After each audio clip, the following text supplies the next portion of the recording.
میں چاہتا ہوں اس کو یہی بیان کر دوں.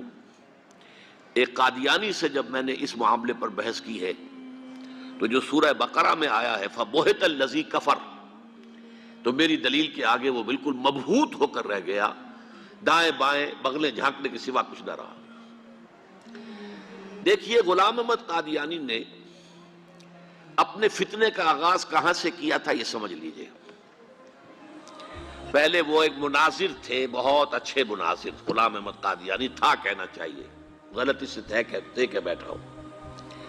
آریہ سماجیوں سے مناظرے کیے، عیسائیوں سے مناظرے کیے، مناظروں میں فتح حاصل کی، مسلمانوں کی آنکھوں کا تارا بن گئے، محبوب ہو گیا.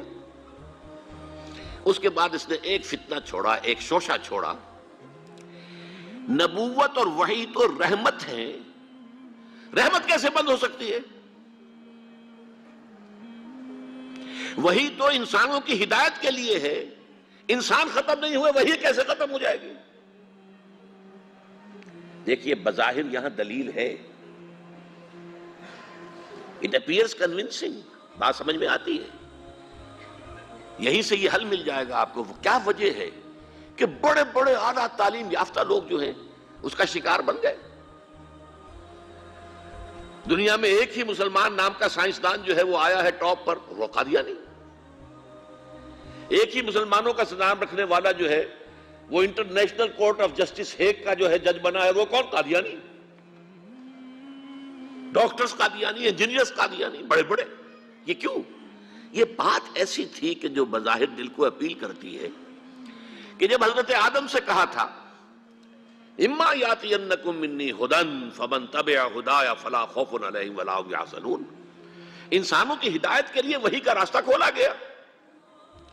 ابھی انسان ختم نہیں ہوئے، وحی کا کیسے دروازہ بند ہو جائے گا؟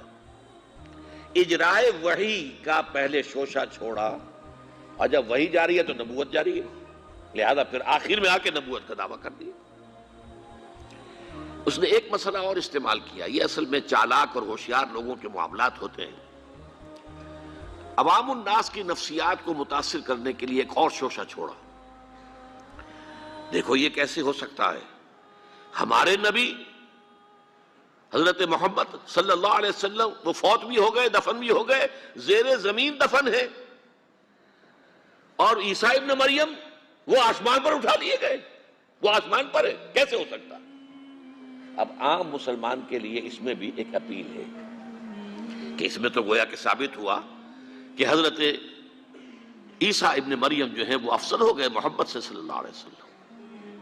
یہ ہے وہ چیزیں کہ جن سے حالانکہ افضلیت کا اس سے کوئی تعلق نہیں. اصحاب کہف اگر 300 برس تک سوتے رہے تو اس میں کون سی افضلیت ہو گئی؟ کوئی افضلیت کا سوال نہیں. اس اعتبار سے حضرت عزیر کو اگر 100 برس تک مردہ رکھ کر اللہ نے دوبارہ زندہ کر دیا، کون سی افضلیت اس میں ہو جائے گی؟ اللہ کی قدرت ہے، اللہ کر سکتا. لیکن عام آدمی کو اپیل کرنے والی باتیں ہیں. لہذا اس نے شوشہ چھوڑا کہ نہیں یہ غلط ہے، یہ مولویوں کے ڈھکوسلے ہیں، یہ قرآن مجید میں صراحت کے ساتھ نہیں ہے، یہ حدیثوں کے اندر ہے. حدیثوں کے بارے میں جو ہے وہ ہم اطمینان نہیں کر سکتے کہ حضرت مسیح جو ہیں وہ سولی نہیں چڑھائے گئے. وہ سولی چڑھائے گئے، وہ فوت نہیں ہوئے، البتہ زخمی ہو کر وہاں سے اتار لیے گئے تھے. پھر ان کا علاج معالجہ ہو گیا، پھر وہ علاقہ چھوڑ کر کشمیر میں آ گئے. یہاں آ کر ان کا انتقال ہو گیا، یہاں دفن ہوئے، یہاں کشمیر میں ان کی قبر بھی موجود ہے. یہ دو ایشو ہیں جو اس شخص نے اٹھائے، اور اس سے عوام الناس جو ہیں جن کے اندر کے علم کی پختگی نہیں ہوتی، یا جذباتی طور پر آپ انہیں متاثر کر سکتے ہیں، یا جیسا کہ میں نے پہلی بات کہی تھی اس میں تو یقیناً ایک وزن کی بات نظر آتی ہے کہ یہ رحمت ہے، وہی رحمت ہے، نبوت رحمت ہے. اللہ کی رحمت بند ہو جائے گی کیسے؟ اب اس کا جواب ہے یہاں. میں نے اس قادیانی سے کہا کہ مجھے یہ بتاؤ کہ کیا تم یہ مانتے ہو کہ اللہ کی ہدایت قرآن میں کامل ہو گئی؟ انہوں نے کہا ہاں ہم مانتے ہیں، ہدایت کامل ہو گئی. میں نے کہا کیا تم یہ مانتے ہو کہ قرآن محفوظ ہے، اس میں تحریف نہیں ہوئی؟ کہ ہاں مانتے ہیں قرآن محفوظ ہے، اس میں تحریف نہیں ہوئی. پھر میں نے کہا مجھے منطقی وجہ بتاؤ، پھر اس وحی کی کھڑکی کو کھلے رکھنے کا فائدہ کیا ہے؟ وہاں سے جو آنا تھا جو مکمل ہو گیا قرآن، ہاں قرآن میں اگر تحریف ہو جاتی، اس کی حفاظت کا ذمہ نہ لیا گیا ہوتا تو کسی نبی کی ضرورت تھی کہ جو آ کے اس کی تصحیح کرتا کہ یہ بات یوں نہیں یوں تھی، یہ غلطی کر دی گئی ہے، ورنہ حقیقت یوں تھی۔ منطقی اعتبار سے ایک حاجت، ایک جواز پیدا ہوتا ہے اس وحی کے جاری رہنے کا اور نبوت کے جاری رہنے کا، بشرطے کہ ان دو باتوں میں سے کسی ایک کو مانو۔ یا تو یہ کہو کہ ہدایت قرآن میں مکمل نہیں ہوئی، اور یا کہو ہو تو گئی تھی لیکن قرآن جو ہے گم ہو گیا، قرآن کے اندر تحریف ہو گئی، وہ اصل قرآن نہیں ہے۔ یہ دونوں باتیں نہیں مانتے تو مجھے بتاؤ عقلی اعتبار سے، منطقی اعتبار سے کہاں کوئی جواز پیدا ہوتا ہے اس کھڑکی کو کھلے رکھنے کا؟ فَبُہِتَ الَّذِي كَفَرَ، جیسا کہ میں نے پہلے آپ کو بتایا، بالکل مبہوت ہو گیا کہ واقعتاً آپ کی دلیل بہت مضبوط ہے۔ تو یہ پہلی بات ہوئی، پہلا مظہر نبوت کی تکمیل کا کیا ہے کہ وہ ہدایت، فلسفیانہ ہدایت، ایمان کی ہدایت، فکری اور نظری ہدایت جو اللہ تعالیٰ نے انسانوں کو دینی تھی وہ قرآن میں مکمل ہو گئی۔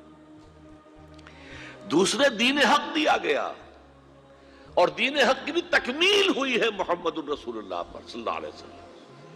اس کی آیت تو میں پہلے ہی آپ کو سنا چکا ہوں، الیوم اکملت لکم دینکم واتممت علیکم نعمتی ورضیت لکم الاسلام دینا۔ لیکن اس کے بھی پس منظر کو سمجھ لیجئے، جیسے انسان کے ذہنی ارتقاء کے مراحل آئے ہیں، فلسفیانہ شعور میں ترقی ہوئی ہے، اور ہوتے ہوتے وہ اپنے بلوغ کو پہنچا ہے، میچورٹی کو پہنچا ہے، ایسے ہی انسان کے اندر تمدنی طور پر ارتقاء ہوا ہے۔ ایک دور وہ تھا جب ہمارے آباء و اجداد غاروں میں رہتے تھے، کہیں کوئی اسٹریٹ لائٹ کا سوال نہیں، کہیں کوئی سڑکوں کو صاف کرنے کا سوال نہیں، کہیں کسی کارپوریشن کا، میونسپلٹی کا سوال نہیں، کچھ بھی نہیں۔ انفرادیت ہی انفرادیت تھی۔ عام جو منار کا فول ہے سروے، میں اپنی غار کا میں مالک ہوں، جو چاہوں کروں، میرے اوپر کوئی قانون نہیں، کوئی قدغن نہیں۔ یہ نظام تھا نا، اجتماعیت تھی ہی نہیں، انفرادیت ہی انفرادیت تھی۔ پھر کیا ہوا؟ قبائلی نظام قائم ہوا۔ بھائی ہمارا قبیلہ ہے، قبیلے کا ایک سردار ہے، سردار کا حکم ماننا ہوگا۔ تم فلاں قبیلے کے ہو، اس قبیلے کی روایات یہ ہیں، تمہیں اس پر عمل کرنا ہوگا۔ اب جیسے جیسے اجتماعیت آنی شروع ہوئی، پابندیاں انفرادیت کے اوپر قدغنیں لگنی شروع ہوئی۔ یہ نہیں کہ جو چاہو کرو، تمہارا تعلق اس قبیلے کے ساتھ ہے، اس کی یہ رسم ہے، اس کی یہ ریت ہے، اس کا یہ رواج ہے، تمہیں اس کو پورا کرنا ہوگا، اور تمہارا جو شیخ قبیلہ ہے، سردار ہے، اس کا حکم ماننا ہوگا۔ آگے چلیے، شہری ریاستیں وجود میں آئیں، 2 3 4 قبیلے ایک شہر میں آ کے آباد ہو گئے۔ اب ہر قبیلہ تو اپنی جگہ پر ایک اجتماعی یونٹ ہے، اس کا سردار ہے، اس کا کہنا سب مانتے ہیں۔ ان قبیلوں کے آپس کے معاملات کیسے طے ہوں گے؟ یہاں سے کانسٹیٹیوشن کا آغاز ہوا۔ کوئی اصول طے ہوتے تھے کہ ہمارے بین القبائلی معاملات جو ہیں وہ ان اصولوں کے تحت طے ہوں گے۔ اب میں یہاں مثال دیتا چلوں، حضور کی بعثت کے وقت مکہ مکرمہ ایک قبیلے کا شہر تھا، صرف قریش وہاں رہتے تھے اور کوئی نہیں رہ سکتا تھا۔ یا قرشی رہے گا، یا قرشی کا غلام رہے گا، وہ کوئی بھی ہو، یا قرشی کا حلیف رہے گا، باہر سے کوئی آئے گا تو کسی مکے والے کا حلیف بن کر ٹھہر سکتا ہے، ورنہ نہیں ٹھہر سکتا۔ تو ون ٹرائب سوسائٹی، قریش۔ لیکن مدینہ منورہ it was at a higher level of evolution, social evolution۔ 5 قبیلے آباد تھے وہاں۔ 2 تھے sons of the soil، اصل عرب قبیلے، اوس اور خزرج۔ 3 تھے یہودی جو آ کر وہاں آباد ہو گئے، بنو قریظہ، بنو قینقاع، بنو نذیر، 3 قبیلے۔ 5 قبیلوں کے آپس میں اب معاہدات تھے نا ان کے درمیان۔ اب عجیب بات آپ کو سنا رہا ہوں، اوس کا قبیلہ چھوٹا تھا، خزرج کا بڑا تھا۔ حضور نے بھی جب 12 ان میں نقیب مقرر کیے تھے تو 9 خزرج میں سے تھے، 3 اوس میں سے تھے۔ اوس کا قبیلہ چھوٹا تھا۔ ان کے درمیان طے تھا اگر اوسی قتل کر دے گا کسی خزرجی کو تو دیت جو ہے خون بہا 1/3 ہوگی، اور اگر اگر اوسی خزرجی کو قتل کر دے گا تو 3 گنا دینی ہوگی، اور خزرجی اگر قتل کر دے اوسی کو تو وہ 1 تہائی ہوگی۔ اب آپ سنیے، یقیناً اوسی نوجوان کا خون کھولتا ہوگا کہ کیا میرے خون کی، میری جان کی قیمت اس خزرجی نوجوان سے 1/3 ہے؟ لیکن اگر مدینے میں رہنا ہے تو ماننا پڑے گا، یہ یہاں طے ہو چکا ہے، you have to abide by it، اب اس کی پابندی کرنی ہوگی۔ اچھا، اس سے اگلا قدم کیا تھا؟ جزیرہ نما عرب، جیسے آپ افغانوں کو دیکھتے ہیں نا کہ افغان کا چہرہ تھوڑا اور پگڑ بہت بڑا، ایسے ہی جزیرہ نما عرب جو ہے اس کے اوپر جو ہے یہ بہت بڑا ٹربن جو ہے، یہ عرب کا ایک اور علاقہ ہے، شام عرب، عراق عرب، یہ بھی عرب ہے، عراق عرب، شام عرب، اور ایک جزیرہ ہے، یہ جزیرہ نما ہے۔ جزیرہ نما کے اوپر عراق بھی ہے اور شام بھی ہے، اور اس جزیرہ نما کے اوپر 2 عظیم مملکتیں قائم تھیں، ایمپائرز، دی رومن امپائر قیصر اینڈ دی ایرانین امپائر کسرا۔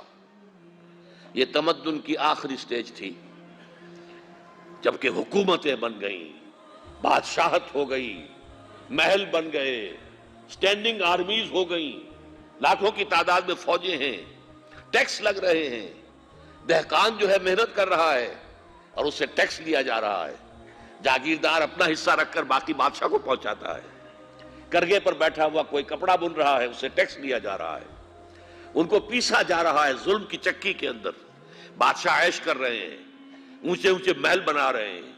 یہ زمانہ تھا جب کہ انسانیت کے اوپر پابندیاں ایسی لگیں، انسان مجبور اور مقہور ہو کر رہ گیا۔ اس دور میں محمد الرسول اللہ پیدا ہوئے صلی اللہ علیہ وسلم۔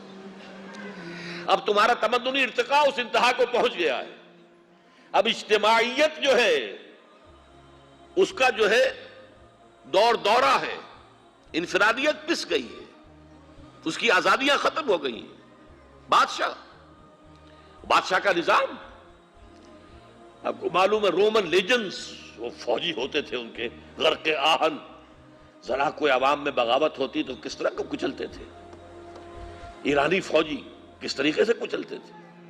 اس وقت محمد الرسول اللہ آئے اور دین حق، ایک نظام زندگی کو مکمل کر کے عطا کیا گیا محمد الرسول اللہ کو، ہر اعتبار سے مکمل۔ سوشل لیول پر یہ ہدایت ہے، اور اکنامک لیول پر یہ ہدایت ہے، اور سیاسی سطح پر یہ ہدایات ہیں۔ ایک مکمل پولیٹیکو سوشو اکنامک سسٹم کی حیثیت سے دین کو کامل کر کے محمد کو عطا کر دیا گیا صلی اللہ علیہ وسلم، جو آیت میں آپ کو پہلے سنا چکا ہوں، الَّيَوْمَ أَكْمَلْتُ لَكُمْ دِينَكُمْ وَأَتْمَمْتُ عَلَيْكُمْ نِعْمَتِي وَرَضِيتُ لَكُمُ الْإِسْلَامَ دِينًا۔ حالانکہ دین ہمیشہ سے ایک تھا، دین موسیٰ کا بھی یہی تھا، عیسیٰ کا بھی یہی تھا، ابراہیم کا بھی یہی تھا، نوح کا بھی یہی تھا۔